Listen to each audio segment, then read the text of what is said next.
ಯೇಸುವಿಗೆ ಸ್ತೋತ್ರ. ಇಂದು 5 ಡಿಸೆಂಬರ್ 2025.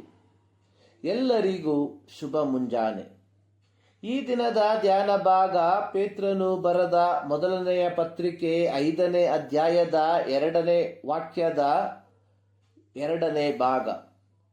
ಬಲಾತ್ಕಾರದಿಂದಲ್ಲ, ದೇವರ ಚಿತ್ತದ ಪ್ರಕಾರ ಇಷ್ಟಪೂರ್ವಕವಾಗಿಯೂ ನೀಚವಾದ ದ್ರವ್ಯಾಶೆಯಿಂದಲ್ಲ, ಸಿದ್ಧ ಮನಸ್ಸಿನಿಂದಲೂ ಮೇಲ್ವಿಚಾರಣೆ ಮಾಡಿರಿ.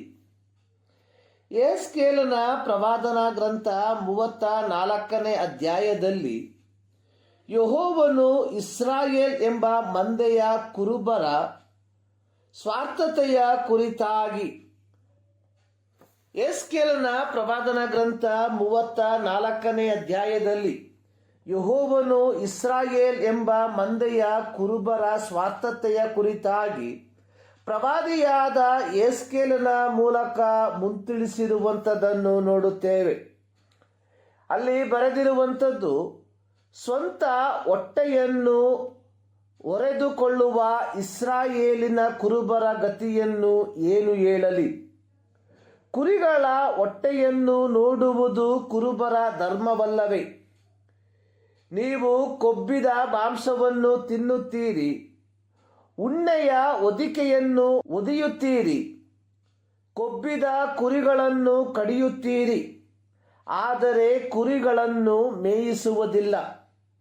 ನೀವು ದುರ್ಬಲವಾದವುಗಳನ್ನು ಬಲಗೊಳಿಸಲಿಲ್ಲ, ರೋಗದವುಗಳನ್ನು ಸ್ವಸ್ಥ ಮಾಡಲಿಲ್ಲ, ಮುರಿದ ಅಂಗಗಳನ್ನು ಕಟ್ಟಲಿಲ್ಲ, ಓಡಿಸಿದವುಗಳನ್ನು ಮಂದೆಗೆ ಸೇರಿಸಲಿಲ್ಲ, ತಪ್ಪಿಸಿಕೊಂಡವುಗಳನ್ನು ಹುಡುಕಲಿಲ್ಲ, ಅವುಗಳನ್ನು ಹಿಂಸೆ ಬಲಾತ್ಕಾರಗಳಿಂದ ಆಳುತ್ತಾ ಬಂದಿದ್ದೀರಿ.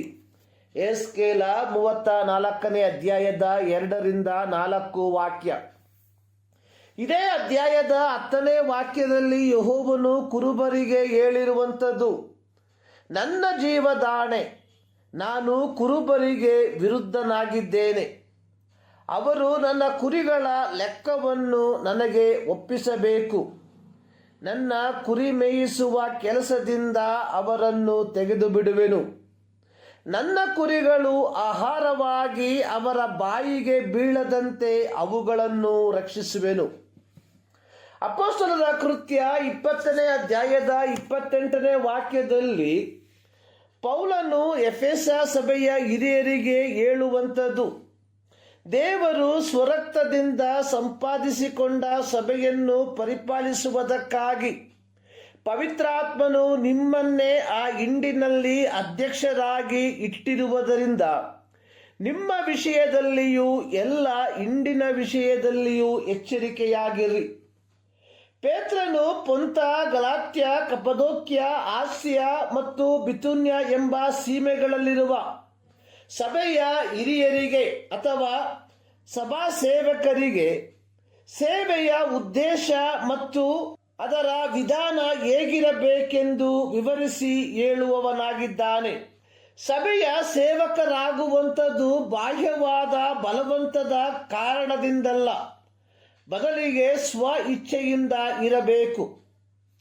ಇಂದು ನಾವು ಕಾಣುವಂತಹ ಒಂದು ದುರ್ದೈವದ ಸಂಗತಿ ಎನ್ನುವಂಥದ್ದು, ಇಂದು ಸೇವೆ ಎನ್ನುವಂಥದ್ದು ವ್ಯಕ್ತಿ ಕೇಂದ್ರಿತ ಧಾರ್ಮಿಕ ದತ್ತಿ ಸಂಸ್ಥೆಗಳಾಗಿ ಮಾರ್ಪಟ್ಟಿರುವುದರಿಂದ ಯುವ ಪೀಳಿಗೆ, ಅಂದರೆ ಸೇವಕರ ಮಕ್ಕಳಿಗೆ ಸೇವೆಯಲ್ಲಿ ಆಸಕ್ತಿ ಇಲ್ಲದಿದ್ದರೂ ಈ ಧಾರ್ಮಿಕ ದತ್ತಿಯನ್ನು ಉಳಿಸಿಕೊಂಡು ಹೋಗುವ ಸಲುವಾಗಿ ಹಾಗೂ ಬೇರೆ ಕೆಲವರು ವೈಯಕ್ತಿಕ ಲಾಭದ ಸಲುವಾಗಿ ಬಲವಂತವಾಗಿಯೇ ತಮ್ಮನ್ನು ಈ ಸೇವೆಯಲ್ಲಿ ತೊಡಗಿಸಿಕೊಂಡಿರುವಂಥದ್ದು. ಇಲ್ಲಿ ಪೇತ್ರನು ಹೇಳಿರುವಂಥದ್ದು, ಇಲ್ಲಿ ಪೇತ್ರನು ಉಪಯೋಗಿಸಿರುವಂತಹ ಗ್ರೀಕ್ ಪದ ಅನಾಗಾಸ್ಟೋಸ್.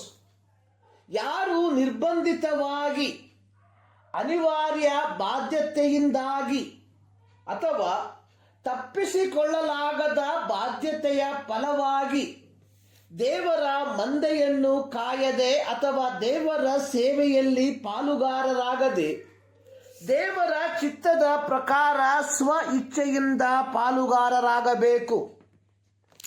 ಪೇತ್ರನು ಹೇಳುವಂತಹ ಎರಡನೆಯ ಸಂದೇಶ, ದ್ರವ್ಯಾಶೆಯಿಂದಲ್ಲ, ಸಿದ್ಧ ಮನಸ್ಸಿನಿಂದ ಸೇವೆ ಮಾಡುವವರಾಗಿರಿ. ಸುಳ್ಳು ಉದ್ದೇಶದಿಂದ ಸೇವೆ ಮಾಡುವವರು ತಮ್ಮ ಕುರಿತಾಗಿ ಮಾತ್ರ ಕಾಳಜಿ ವಹಿಸುವವರಾಗಿದ್ದಾರೆ. ಎಸ್ಕೇಲ 34 ಅದರ 2ನೇ ವಾಕ್ಯದಲ್ಲಿ ನಾವು ಓದಿ ಕೇಳಿದಂತೆ, ಇವರು ಸ್ವಂತ ಹೊಟ್ಟೆಯನ್ನು ಹೊರೆದುಕೊಳ್ಳುವ ಕುರುಬರು ಎಂಬುದಾಗಿ. ಯೂದನು ಬರೆದ ಪತ್ರಿಕೆ ಅದರ 12ನೇ ವಾಕ್ಯದಲ್ಲಿ ಯೂದನು ಬರೆದಿರುವಂಥದ್ದು, ಇವರು ಸ್ವಂತ ಹೊಟ್ಟೆಯನ್ನೇ ನೋಡಿಕೊಳ್ಳುವ ಕುರುಬರಾಗಿದ್ದಾರೆ. ಸೇವಕರಾದವರು ಹಣಕಾಸಿನ ವಿಷಯದಲ್ಲಿ ಪಾರದರ್ಶಕರಾಗಿರಬೇಕೆಂದು ಪೌಲನು ಬೋಧಿಸುವವನಾಗಿದ್ದಾನೆ. 2 ಕೊರಿಂಥ 8ನೇ ಅಧ್ಯಾಯದ 16ರಿಂದ 22 ವಾಕ್ಯಗಳಲ್ಲಿ ಪೌಲನು ಇದರ ಬಗ್ಗೆ ಸ್ಪಷ್ಟವಾಗಿ ಬರೆದಿದ್ದಾನೆ. ಅದರ 20-21 ವಾಕ್ಯದಲ್ಲಿ ಪೌಲನು ಹೇಳಿರುವಂಥದ್ದು, ನಾವು ಪಾರುಪತ್ಯ ಮಾಡುವ ಈ ದ್ರವ್ಯ ಸಂಚಯದ ವಿಷಯದಲ್ಲಿ ಒಬ್ಬರು ನಮ್ಮ ಮೇಲೆ ತಪ್ಪು ಹೊರಿಸುವುದಕ್ಕೆ ಆಸ್ಪದವಿರಬಾರದು. ಯಾಕೆಂದರೆ ಕರ್ತನ ದೃಷ್ಟಿಯಲ್ಲಿ ಮಾತ್ರವಲ್ಲದೆ ಮನುಷ್ಯರ ದೃಷ್ಟಿಯಲ್ಲಿಯೂ ಗೌರವವಾದದ್ದನ್ನು ಯೋಚನೆಗೆ ತಂದುಕೊಳ್ಳುವವರಾಗಿದ್ದೇವೆ. ಪೌಲನು ತಿಮೋತಿಯನಿಗೆ ಬರೆದಿರುವಂಥದ್ದು, ಹಣದಾಸೆಯು ಸಕಲ ವಿಧವಾದ ಕೆಟ್ಟತನಕ್ಕೆ ಮೂಲ. 1 ತಿಮೋತಿ 6ನೇ ಅಧ್ಯಾಯದ 10ನೇ ವಾಕ್ಯ. ಪ್ರಿಯರೇ, ಅಪೊಸ್ತಲರ ಕೃತ್ಯ 20ನೇ ಅಧ್ಯಾಯದ 28ನೇ ವಾಕ್ಯದ ಪ್ರಕಾರ ದೇವರು ಸ್ವರಕ್ತವನ್ನು ಕೊಟ್ಟು ಸಂಪಾದಿಸಿದ ಸಭೆಯನ್ನು ಪಾಲಿಸುವುದಕ್ಕಾಗಿ ನಮ್ಮನ್ನು ಆಯ್ದುಕೊಂಡಿರಲಾಗಿ ನಾವುಗಳು ಸ್ವಇಚ್ಛೆಯಿಂದ ಸಿದ್ಧ ಮನಸ್ಸಿನಿಂದ ದೇವರ ಸೇವೆಯನ್ನು ಮಾಡುವವರಾಗಿರಬೇಕು. ಪ್ರತಿ ಸೇವಕರು